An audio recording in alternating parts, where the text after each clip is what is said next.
News Radio Wham 1180 welcomes you to the Seniors Rock Show.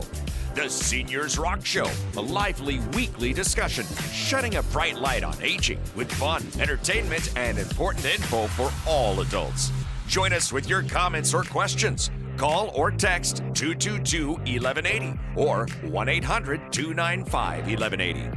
Now, from the News Radio Wham 1180 studios in downtown Rochester, here's your host, Joanna Palvino. Well, good afternoon and welcome on this first Saturday in May. It's National Kentucky Derby Day and it's National Self-Employed Day. So let's celebrate. Are you with me, Mike Robinson? Yes, I am. I resemble that self-employed day. So do I.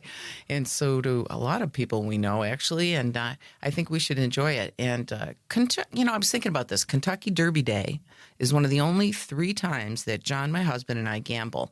And that's throughout the whole year. We don't really, go to casinos or do any of that. But we have some fun when the horses come out for those 3 races. And one thing you don't want to take a chance on is, guess what? Estate planning. So I thought, it's fun to take a chance, but not on estate planning. And Mike, I've learned that from you. And of course, Mike, my co-host here, is an estate planning attorney, and his firm has been helping families for over 36 years now, I believe. And that's reason to celebrate, don't you think, Mike? I think it's a good reason to celebrate. Absolutely. Yeah. So you've got some money on horses for this race? Yeah, we'll do it. We used to back a few years back. We used to go to OTB, and I would sit in the car because I wouldn't go in. Now we do it online. There you go. My sister always has good luck when she goes to the track. I view that as an estate reduction technique. It doesn't work out well for me. That's funny. But at any rate, so one of the things that it came up recently that I thought it'd be worth talking about is, we talk about estate planning, and of course, in doing so, we're talking about financial accounts and real estate and things like that. But one of the areas where people don't often give much thought is personal property items. And so often when I have seen over the years estate administrations become contentious, it's typically not about money, but it's about some kind of item of personal property. Yeah. Something emotional. Exactly. It may or may not have significant monetary value, but oftentimes there's items that carry some significant emotional value.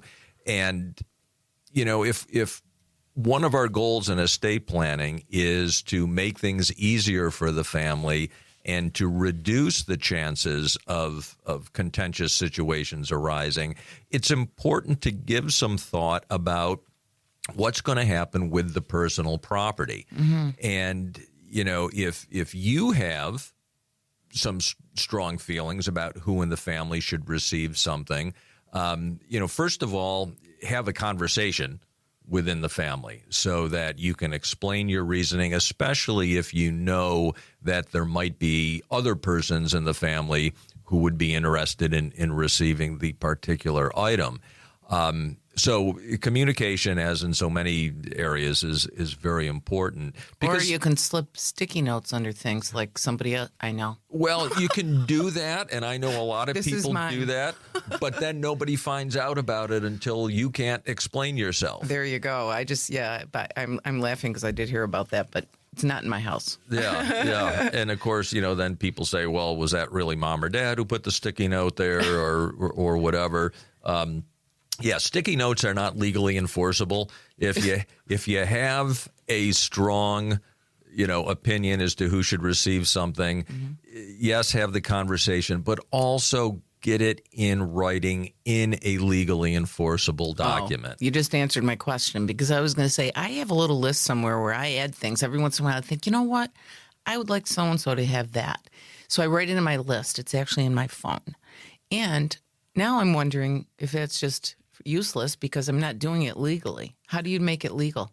Well, it needs to. So first of all, it's not useless because at least you're leaving behind some kind of an instruction. And oftentimes within a family that works.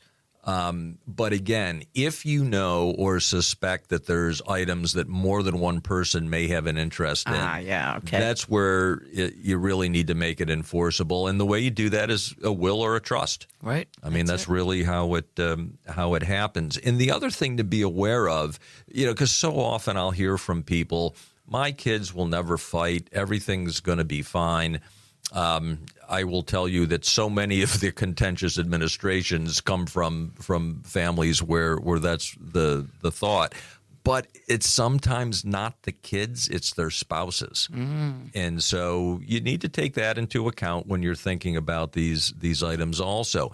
And then the other thing, too, is that you may not really care what happens, but the kids might. Right. And so there's another opportunity for a conversation is to ask the kids, either in a group setting or individually, are there any particular items that you would feel strongly about receiving?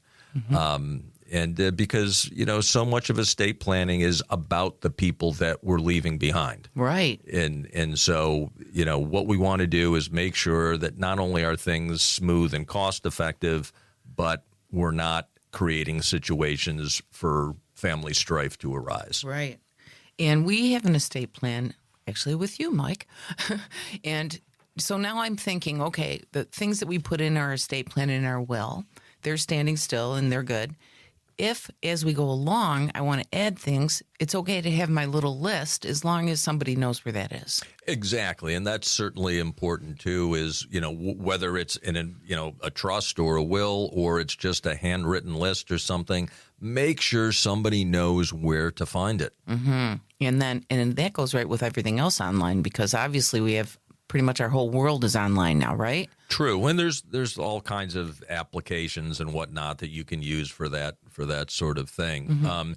But don't rely on verbal statements. That's another area where we see real problems. Somebody after mom or dad has passed away, one of the kids will say, well, mom always told me that this was going to be mine. Right. Or dad said I was going to get this. And again, if nobody else heard that, even if it's true, it's going to cause a problem. And once again, it's not legally enforceable. And the other thing, too, about making things legally enforceable is that even when everyone in the family agrees, they are bound by the terms of a will or a trust. Right. And so at the end of the day, even though we may make it work the way everyone would like to, it's not going to be easy. It's going to be cumbersome. It's going to be more expensive.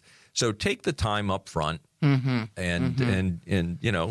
have a conversation with the kids, have a conversation with your estate planning attorney as to how best to handle certain types of items. That's really the best approach. And I think that it's important to remember that when someone passes, you're going to be in a different emotional state as well as the rest of your family. So it may not be the best time to be deciding those things. Absolutely. Right? Okay, great. And I'm going to ask you real quick, is there anything in particular over all these years that you've been doing this that stands out as a kind of an odd personal item or any little story for us? I've had a lot of those, some of the more interesting things. You remember when we were kids, you had those models like, Frankenstein or the Mummy, had them all. Things like that. So I had a client one time who had, I don't remember how many, but it was a collection of those items, boxed, cellophane, never opened, and it was valued at well over $100,000. Wow. That was crazy. Who would know? It's like the Barbie stuff. Right. Well, it looks like we got to go here, but we'll be joined next by a longtime sponsor of the Seniors Rock Show. Dr. Peter Hart's with us, and he's with the HART family. They're founders of our local HART Hearing and Balance Centers. You'll want to hear what Dr. Peter says. Stay right there. Welcome now to Dr. Peter Hart, audiologist with HART Hearing and Balance Centers. Pete joined HART Hearing in 2012, some 40-plus years after his father started this family practice. When he's not seeing patients, Pete enjoys weekends on the St. Lawrence River, biking, and spending time with his family and friends. HART Hearing and Balance is recognized by the American Institute of Balance as a center for specialty care, diagnosing and treating vestibular and equilibrium disorders. We've got a hearing expert here, so let's ask Dr. Peter Hart some questions. Welcome, Dr. Hart. Thank you for having me. So for starters, let's talk about tinnitus. What is it? What causes it? And what can you do if you experience it? Yeah, so tinnitus, it's, essentially the brain perceiving a sound that actually is not there. It's incredibly common. Most people have it to some degree, generally very intermittently. Unfortunately, some people have it more constantly and, ranges on a scale of how bothersome it is. And there's a lot of different causes. The most common cause is essentially damage to the ears. So, if there's hearing loss or even not hearing loss, it's measurable. But if the ear has damage, it's kind of the brain's response to that damage. There's other causes. So something as simple as a wax impaction can cause it. And that's one of the, the cases that are, simple to fix. You take the wax out, the tinnitus goes away, problem solved. But most of the time it is from permanent damage to the inner ear. Gotcha. And so many of us weren't aware of the need for hearing protection as we were growing up. So, so we Say Grateful Dead music. Well, and tractors and mowers and outboard engines, et cetera. So there just wasn't the awareness back 20 years ago. There really wasn't the awareness. Yeah, and you don't really care that much when you're like 25, right? Or True. 20. Exactly. So, yeah, it's a future problem. Yeah, exactly. Doctor, balance. I know that has some relationship to hearing. How do you know if you have an issue and what can be done about that? Yeah, so the inner ear has two, totally separate functions. One is obviously the hearing side of things, and the other is the vestibular system, which controls the balance system. So if someone's experiencing vertigo, whereas the room is, it almost feels like the room is spinning around them, or they roll over in bed and they get dizzy, that can be a sign that the inner ear is involved. And there's testing that can be done to sort of diagnose where the issue is. And that's important because that, helps dictate what the next step is. Is it, physical therapy? Is it neurology? Is it ear, nose, and throat physician? So the testing helps diagnose, if it truly is a vestibular system issue. And if so, it helps with the referral. Sure. And in addition to tinnitus and perhaps balance, what are some of the other common concerns that bring people in to see you and your team? I'd say tinnitus for sure is number one.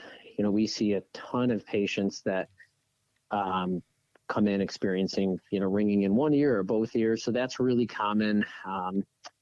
Difficulty in background noise, I would say that's the next biggest sort of trigger that brings people into the office. So out at restaurants, family gatherings, they're struggling to sort of, they can hear the speech, but they can't necessarily understand what's being said clearly. That's a biggie, and that's getting more and more common, especially with just, the acoustics of so many restaurants now are terrible. Yes. Concrete floors, brick walls, high ceilings. So even what's really good hearing, that's challenging. And then you throw even a slight loss into the mix, and it, really amplifies the issue. Is that a red flag, Doctor? Hi, it's Joanna. Nice to hear you. And I wonder, is that a red flag for someone who might be starting to lose their hearing? It is. Yeah. So typically, most hearing losses start in those high frequencies. And when those high frequencies start to decline, again, even slightly, one-on-one, face-to-face, you'll never notice it. But it's in those challenging environments, whether it's noisy or poor acoustics or both, that's where you start to notice the difficulties. So I guess I teased earlier about listening to loud music, and of course that is a problem if you're doing it. But how important is hearing protection, Dr. Hart, with other things? Mention some of those other things we should be watching. Yeah, it's a noisy world, and there's a lot of sounds in the environment that we don't really have the physical reaction of it being loud because we're so used to it. But that's not to say that our ears were developed to, sustain extended periods of time listening to those noises. So, mowing the lawn, obviously, but even like a hairdryer. Hair dryers aren't quiet, and they're, an inch away from your ear.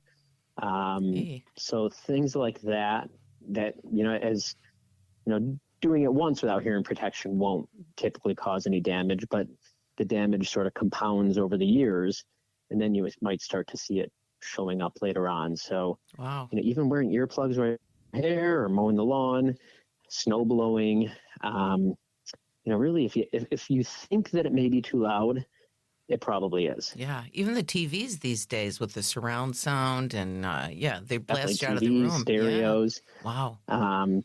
And like you look at car advertisements, and one of the things they're pushing is 25 speakers sound system. That's pumping out a lot of sound in a more bass, small confined space. I know. No, thank you. Okay, I'm going to ask you this because we have a few minutes left. If you could, Dr. Peter Hart from Hart Hearing, if you could give people one or two pieces of advice about their hearing, what would it be? I'd say the biggest one is protect it. Mm-hmm. We're seeing noise-induced hearing loss in teenagers now with, headphones, and, once you lose it, you don't get it back. The gaming. So, that's the biggest takeaway is protect it, protect it, protect it. And if you feel like it may be too loud, better safe than sorry, and wear hearing protection. And the next one is get a baseline. So even if you're not having any difficulties, you're younger, you're, getting a baseline just to sort of keep tabs on it, is a really good idea, because then down the road, even if it's 20 years down the road, you start to see a decline, you at least have some idea of what kind of progression you're looking at. Terrific. Very good advice. Thank you so much, Dr. Peter Hart from Hart Hearing and Balance Centers, for being here. Thank you for joining us today for sure. And thank you for your continued sponsorship of the show. We really appreciate it, Doc. And you are very welcome. Yeah. And tell your dad I said hi, and all the family. I will. And it's true, folks, you will love what you hear at Hart Hearing Solutions to fit every lifestyle and budget.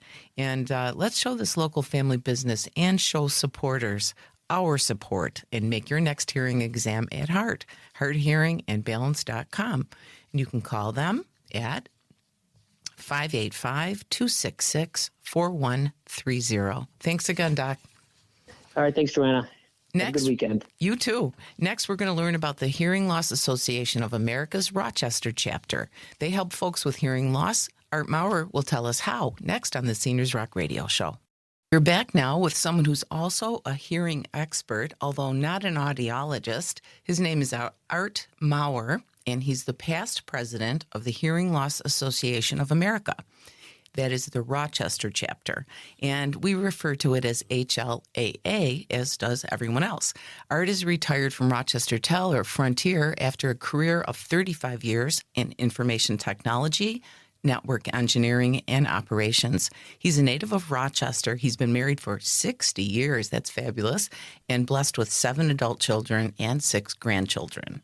I was happy to see Art at a recent meeting of the Greater Rochester Area Partnership for the Elderly, or GRAPE, as he continues his outreach to educate people about the benefits of the HLAA Rock chapter in his retirement. He wanted to share with us now about HLAA Rock and help folks with, and tell us how they help folks with hearing loss attain more effective communication for better hearing and better living. So let's find out right now. Welcome, Art Maurer. Okay, thanks for having me. You're very welcome. We're glad to have you here. We've got a lot of questions, Art. And I guess the first one is, what is HLAA Rochester, and how are you involved? Tell us real quick about that. Okay. We have a tagline that is better hearing equals better living. We're an all-volunteer 501c3, not-for-profit in New York State. We have 300 members, and we have no paid staff. We've been around for 40 years in Rochester and currently serve 9 counties in the greater Rochester area. Wow. That's impressive, and I'm embarrassed to say I didn't know about you, but again, I haven't had hearing loss, so I guess it's good for us to share this information. Tell us about the kind of programs and offerings that the HLAA has. Yeah, I just want to comment that we're probably one of the best kept secrets around town. Yeah. Not yeah. intentionally. I'm glad that we're bringing this to the public. Anyhow, we have a pretty powerful website at hearinglossrochester.org that has a lot of information on it and everything I'm going to talk about right now. We hold monthly meetings on the first Thursday of every month. They're in person at St. Paul's Church on East Avenue across from the Eastman House, but they're also hybrid on Zoom. The first part is socialization with others with hearing loss. And that fits with what we, in summary, do. We support and we educate and we advocate. So the support part is socialization. And monthly we have these meetings when people get together and nobody is embarrassed by the fact they can't hear well. We also have an informative presentation on how we hear, realistic expectations, what can be done to improve your hearing. We do it in person, and we do that hybrid on Zoom, and then we put a recording of it on a YouTube channel, which, again, is accessible through our website. Wow. Is it closed captioned? Yes, it is closed captioned. Yeah, everything is closed captioned. Even if you're in person, it's captioned. Cool. So then we also have a discussion group at that time called Other People's Experiences, Hearing Other People's Experiences. It's called HOPE, and that's been very successful. I like that.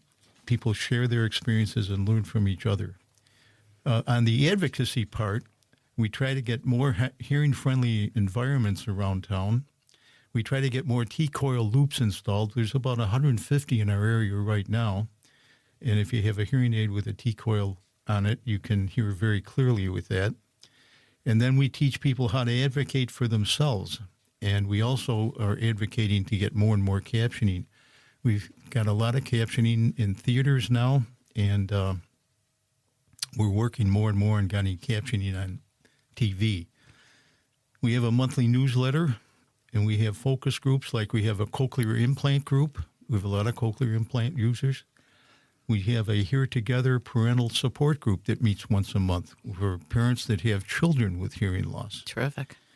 So we're working on some new things. One is outreach through libraries, senior residences, and the underserved who can't afford hearing aids. More and more, we're reaching out to people that don't have hearing aids.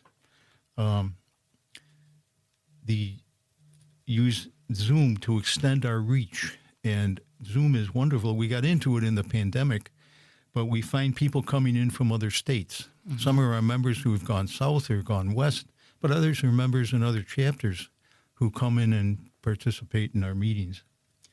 And then we're doing a lot of branding work to make more people aware that we exist and maybe find out what we do.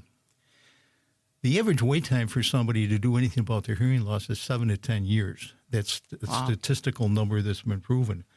So we're trying to get people, urging people to attend to their hearing loss because we're here with our brain, and you don't want to let it go too long. Mm-hmm. The other thing we're working on is to get more effective communication between patients and hospital staff and the medical staff in hospitals.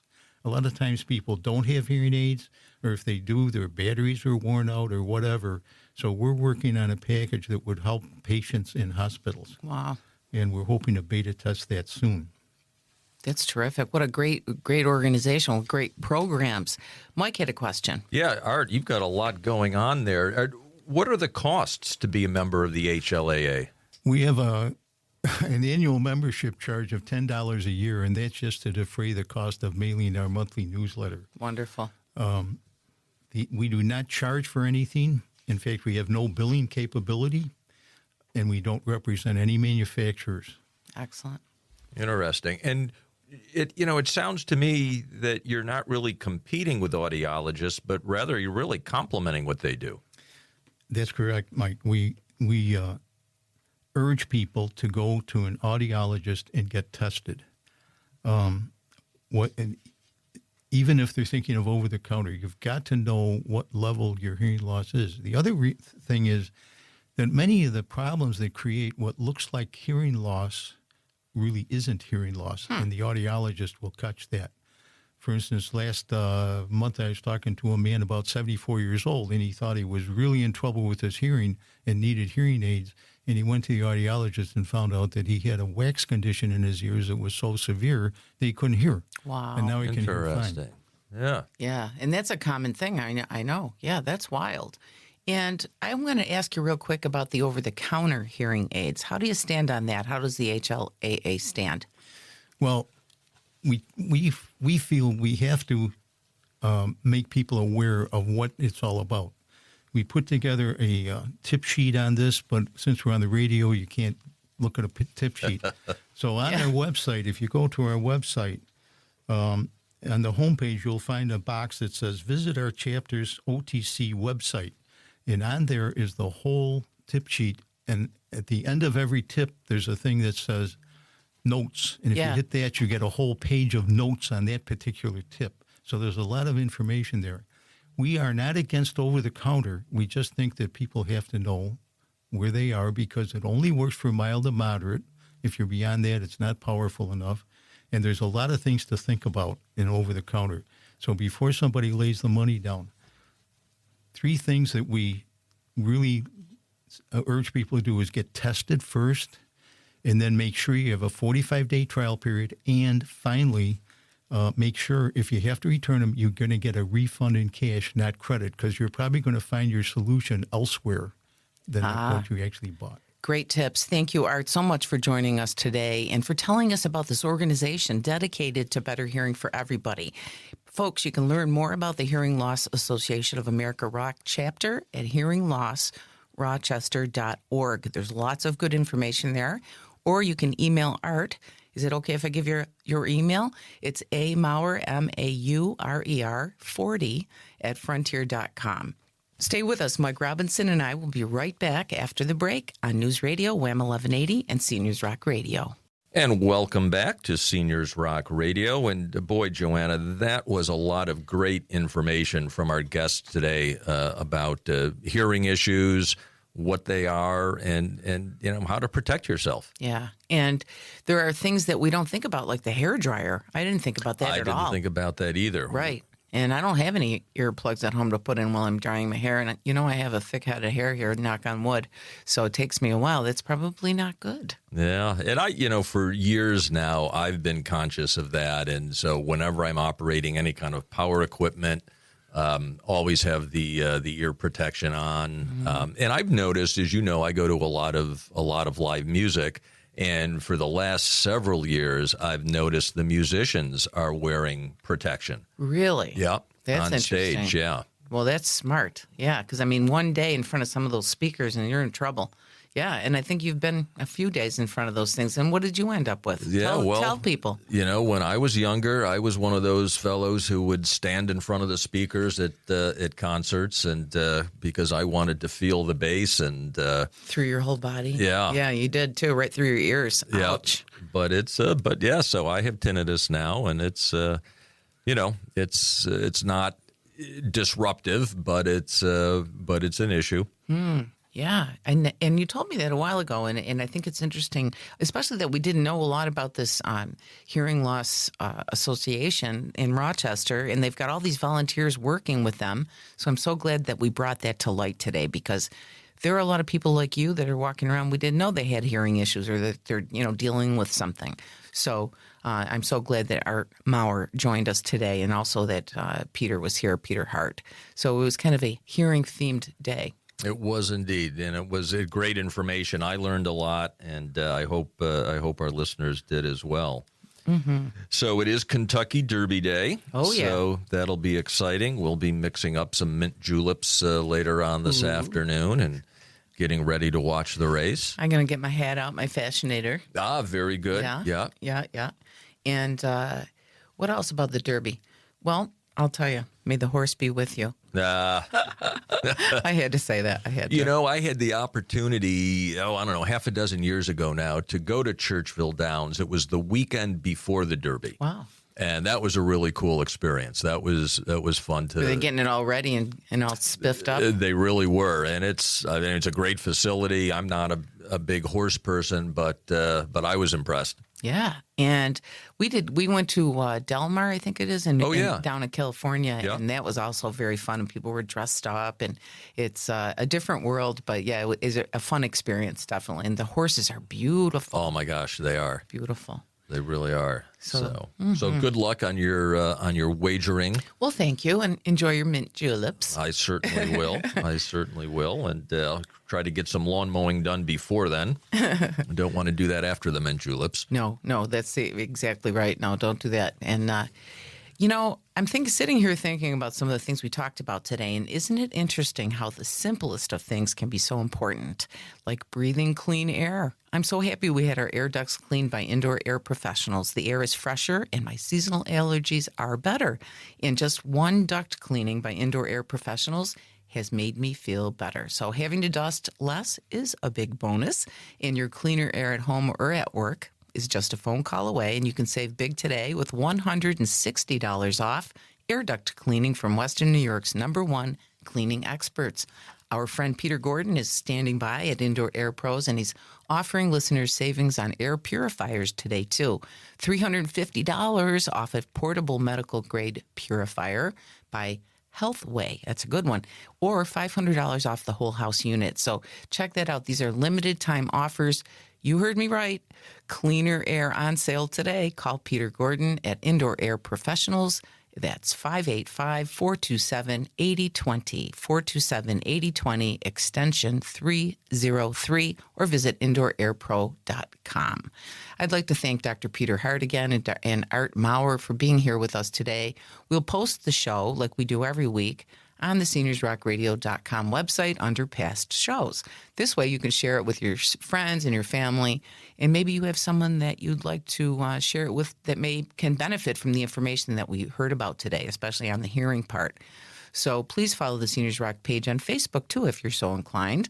And next week, we're going to rock the airwaves again like we do every Saturday from noon till 1. We'll be celebrating all the moms out there since it'll be Mother's Day weekend. Ah, yes. Oh, yeah. And I'm a mother, and I know lots of them. So come back, tell your friends and your mothers and family about the show, please, and visit us on our sponsors anytime. Not on our sponsors, but visit us or our sponsors anytime on seniorsrockradio.com. They're all there, and all you have to do is click on it, and it goes to their websites. So that's pretty neat. And, Mike, I get a lot of things through the website, suggestions for the show, just ideas. And I think we even had someone comment on something that you said recently. So it's a great place to go, and it's a comment page, and it'll come directly to us. So please do that. And let us know you're listening. Let us know you're there and that you like the show. Maybe, again, there's something that you'd like us to talk about or get some experts on. We're here. We're listening. And maybe you just need a place to let us know that you, too, believe, like we do, that seniors rock.